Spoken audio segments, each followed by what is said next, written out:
नमस्कार. वीरमती रेसिपीतर्फे आपलं स्वागत आहे. मी आज कर्नाटकातलं सहार दाखवणार आहे. त्यासाठी माझ्या मदतीला माझे भाऊजय उषा राजन चक्के आले आहेत. नमस्कार. हां, तर मी तुमच्या मदतीसाठी आले, पण तुम्ही आज सार बनवणार आहात. हो, मग तो कशाचा आहे? पुरणाची डाळ वाटलेली. बरं. म्हणजे पुरणच अख्खं खरं, पण ते लागतं पुरण म्हणून पुरणातली डाळ ठेवली तरी चालते. बरं. आज तुमच्यामुळे मला ही रेसिपी शिकायला मिळणार आहे. हो. तर तुम्ही ह्यासाठी काय साहित्य वापरलं ते मला सांगता? हो, बरं, सांगा. हा खडा मसाला. काय काय हे किती साधारण घेतलंय? हे 10-15 लवंग. हां. हे मिरे 1 चमचा. ह्यात मेथी मुख्य, मिरे, मेथी आणि शहाजिरे, हा कडीलिंब आणि हे दालचिनी, असा खडा मसाला सगळा वाटून मग घ्यायचा. हे सगळं तुम्ही गरम केलं का? हो, गरम केलं, बरं. भाजून घेतलेलं आहे. बरं.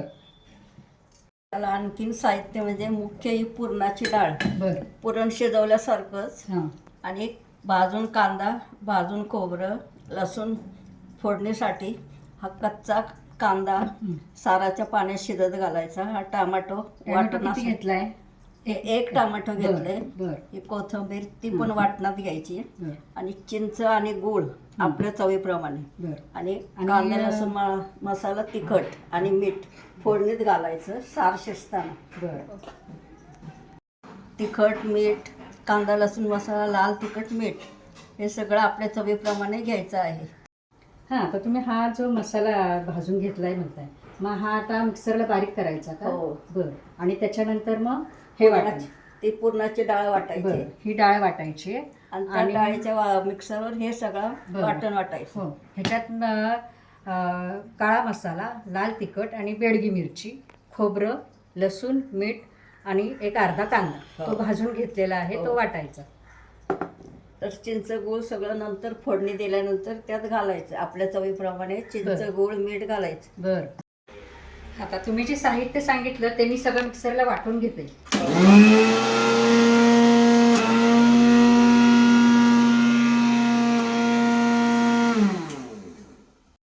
कटाप्रमाणे त्यात पाणी घालून शिजत ठेवायचं.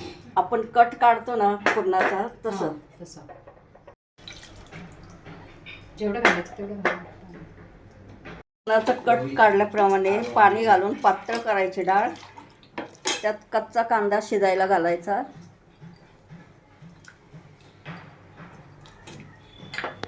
पाणी आपल्याला सार किती पाहिजे तेवढं करायचं. बरं. अजून मी जास्ती वाढवलं तरी चालतं. बरं. आणि जेवढं पातळ असेल तेवढं चांगलं कांदा कच्चाच घातलाय का आता? शिजायला बरं. कटाच्या पाण्यात. बरं. आणि हे टोमॅटो पण कटाच्या पाण्यात शिजायला अर्धा घालायचं. टोमॅटो शिजायला टाकलाय. आता काय घालायचं? सार मसाला घालायचा. सार, तो जो सुका मसाला वाटला आपण सौदा, हा. तो घालायचा. हो, तो किती चमचे आहे? 2-3 चमचे घालायचे. बरं. हा, आता काय घालताय तुम्ही त्याच्यात? आता हे चिंचचं कोळ काढलेलं आहे, हा. ते पण आपल्या चवीप्रमाणे आंबट गोड किती पाहिजे तेवढं घालायचं. आणि हा गुळ पण आपल्याला किती आंबट गोड पाहिजे तेवढं घालायचं. बरं.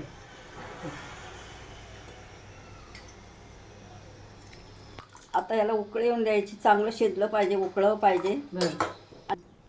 तसं काय नाही, थोडा वेळ शिजून द्यायचं. हा, तशी आपली डाळ शिजलेलीच आहे. हो, हो. हा, त्याच्यामुळे फार काय शिजवायची गरज नाही. आणि नंतर फोडणी करायची. बरं. वरण फोडणी द्यायची का? हो. बरं. आता ह्या कटाच्या पाण्याला फोडणी घालणार आहे. बरं. वरण द्यायची फोडणी.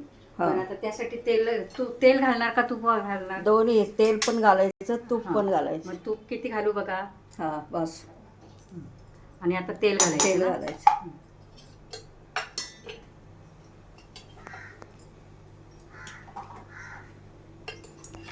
चमचे आणि हो. 1 चमचा तूप घातले. हो. हा, आता काय घालायचं? मोहरी, जिरे.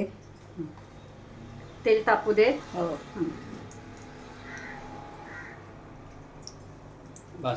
तेल आणि तूप, बर. जिरे, मोहरी. हा. आता लसूण, कढीपत्ता, हे वाटलेलं वाटण,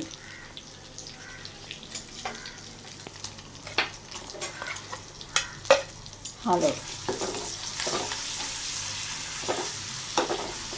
घालायचे. एक फोडणीत चमचा गुळाची भात कढी. झाला. हा. आणि आपल्याला किती चवीप्रमाणे तिखट मीठ नंतर टाकता येतं चव बघून. आणि मीठ हिंग घालायचा, हिंग, आणि हळद. थोडीशी हो, चिमूटभर हळद. हळद. आता हा मसाला चांगला परतून घ्यायचा. हो. मग पुढे काय करायचंय? आता हे फोडणीचं पाणी त्याला घालायचं, शिजवलेलं फोडणीत घालायचं. बर. अरे वा, छान फोडणी बसली बरं का, छान झाली बरं का. हो. आता ह्याचं काय करायचं पुढे? त्या कटाच्या पाण्यात ती फोडणी ओतायची. बर. आता हे झालं का? गॅस बंद करू. हा. हो. आता या उकळलेल्या कटाच्या पाण्यात ही फोडणी घालायची. हॅलो.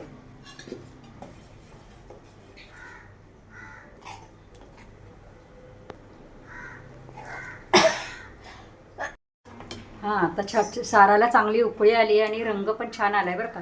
तुम्ही जो हो. फोडणीत गुळ घातला ना, हो. त्याच्यामुळे छान रंग आलाय. हो, ते फोडणीत गुळ घातल्यामुळे बरं. चांगला आता रंग हे येतो. किती वेळ शिजवायचं? आता झालं, थोडं वेळ अजून शिजलं की झालं. बर. सगळं शिजलेलंच आहे. हा. ते खोबरं आता घालायचं. आधी घातलं तर सार पांढरं होऊन जातं. बर. मग आता हे खोबरं मी घातलं. हा, आता ती कोथिंबीर पण घालायची. अरे वा, छान वास मस्त सुटलाय बरं का. हो, हा कर्नाटकी पदार्थ आहे ना, सार. बर. आज मला आपल्याकडे करतो महाराष्ट्रात, पण घट्ट आमटी म्हणतो ना त्याला, हो. कटाची आमटी. कटाची आमटी. हे कटाचं पण सार. हा खूपच वेगळा प्रकार आहे. हो. छान आहे. बघू आता, चव घेऊन बघू. नमस्कार. आज माझ्या भगिनी श्रीमती विरमती गडदे आणि पत्नी सौ उषा चक्के यांनी एक कर्नाटकी पद्धतीचं म्हणजे धारवाडी पद्धतीचं टॅमॅटो, हरभऱ्याची डाळ आणि कांदा असं वापरून हे सार केलेले आहे.